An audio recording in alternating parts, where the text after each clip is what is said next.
For the last 64 years, Sebring has played host to one of America's most grueling sports car races. The former World War II bomber base puts its competitors through a meat grinder of surface changes. Preparation for this encounter is vital, starting with a healthy body.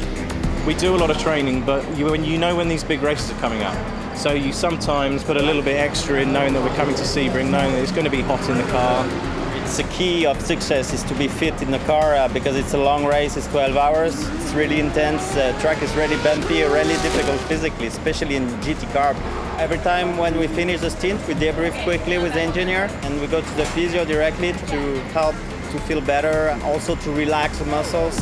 The Tequila Patrón team have come flying out of the gates this year, winning the Rolex 24 at Daytona in their ESM Honda P2 car. Every second counts for these guys, so Scott Sharp and the team are constantly perfecting the finer details like driver changes. It's all the little things. The amount of preparation that goes into getting a car ready for this race, as an example, is just, I don't think you can put into hours, the hundreds of hours. And obviously one of the big things is pit stops. I mean, you sit there working on a guy and gaining a half a tenth, maybe make the pass, and you can stumble on a driver change and lose 15 to 20 seconds. And you just worked your tail off for tenths. It's crucial. If we lose 10 seconds on a driver change, you know how hard that is to make it up on the track. All we're trying to do is beat the fuel and tires, and if we do that, everything's good. So yeah, no, we practice them all the time. The 5 and 31 cars of Action Express put their success in recent years down to open team discussions, sharing information on both sides of the garage. It's completely open in here, so whatever we run on the 5 car, the 31 knows, and whatever the 31 runs on their car, we know absolutely every step that they are doing. The two engineers meet together and say, hey, look, this worked on my car, this worked on my car.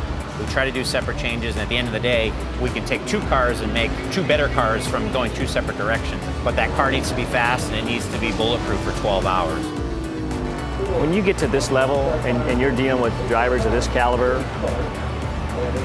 everybody really wants the same thing, and so it's just a matter of fine-tuning it. But the spectators never see that. You know, they don't see all that work that goes on behind the scenes on that level. Corvette's racing knowledge of Sebring is second to none, and the setup of the 2 C7Rs is made easier due to their experienced driver lineup.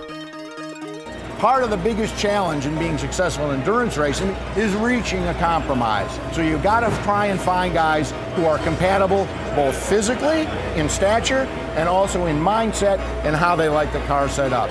And we've achieved that with Jan and Antonio and Tommy and Oliver. Probably in all the time Corvette racing has been in existence, I think these 2 groups are the closest in their preferences that we've ever had. It's always a bit of a compromise, making sure everybody's comfortable in the car, whether it's with the seating position or the belts, or whether it's the the way that the car is performing on track and the way that it's handling. There's a whole group of people that you have to work with and coordinate with to make sure that everybody's on the same page and we're all going in the same direction with it. One car takes on maybe just dampers, and one car tries different aero sweeps and things like that. So you try to basically take advantage of having 2 cars and meld all that information together and make the best package. Because now we're here in race week and every lap counts in practice to get as much information as we can to help the engineers and help us drivers get the best car that we can. On the surface, the racing seems fairly simple. You go out there, you go as fast as you can, and you win the race. But when you break it down, you look at all the bits and pieces that make that happen. It's a lot of hard work learning about your own car and learning about your competitors. Fans, officials, teams and drivers were all in final preparation for the 12-hour battle ahead.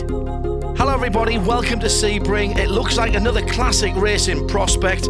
4 classes, 49 cars, the 2 P2 Hondas on the front row. Keep an eye out for those Action Express DPs. Well, we're in a pretty good spot. You know, we started P2 at Daytona and won, so we're going to start P2 here. Hopefully we get the same outcome. The car is very competitive on the long run, and I think it's very important here in Sebring. It's really good over the bumps. I think the Action Express, both cars are very strong, and they'll have a great shot of winning the race once again. An exciting GTLM qualifying had seen Bill Oberlin put his BMW top of the class. Mission 1 accomplished on the pole. I ran a practice before qualifying. I was quickest.